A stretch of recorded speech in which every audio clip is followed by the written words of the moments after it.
La carrière d'enseignant de Nong Diagwe a commencé en 1986 à l'âge de 20 ans. Il décrit ce choix comme une aventure audacieuse. Dans les années 1950, le village, situé dans le comté de Guangnan, dans la province du Yunnan, dans le sud-ouest de la Chine, a été désigné comme zone d'accueil pour les personnes atteintes de la lèpre, une maladie infectieuse autrefois extrêmement grave. Il était isolé du monde extérieur et personne n'osait s'en approcher.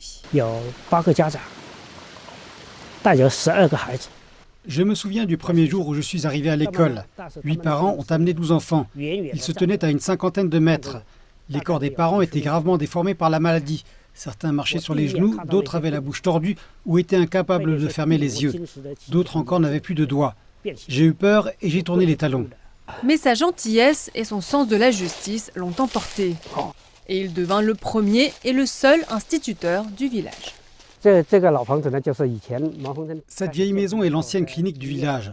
Lorsque nous avons commencé l'enseignement en 1986, nous avions classe dans l'une des salles.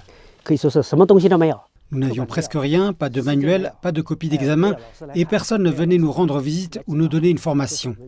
Outre la pénurie de ressources éducatives, ce qui a le plus blessé Nong Diagwe, c'est la discrimination profondément enracinée que le village a dû endurer.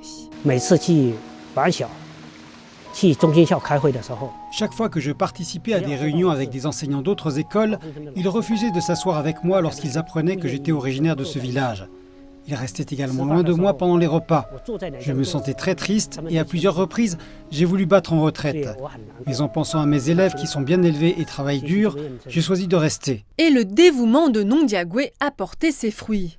Grâce à son aide, plus de 100 enfants ont pu quitter cet endroit pour poursuivre leurs études. Certains d'entre eux sont aujourd'hui enseignants, médecins, policiers ou employés du gouvernement. Nous sommes toujours en contact. Je ressens un sentiment d'accomplissement, en particulier lors de la fête du printemps ou de la journée des enseignants. Lorsque je reçois leurs vœux, je me sens extrêmement heureux. Au cours de la dernière décennie, l'école de Nong Diagwe a connu de grands changements et ses efforts ont également été reconnus.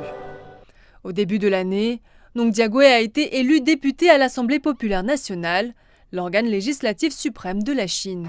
L'enseignant de 57 ans affirme que c'est un honneur, mais aussi une grande responsabilité, et qu'il est déterminé à passer toute sa vie à éduquer les enfants des zones rurales.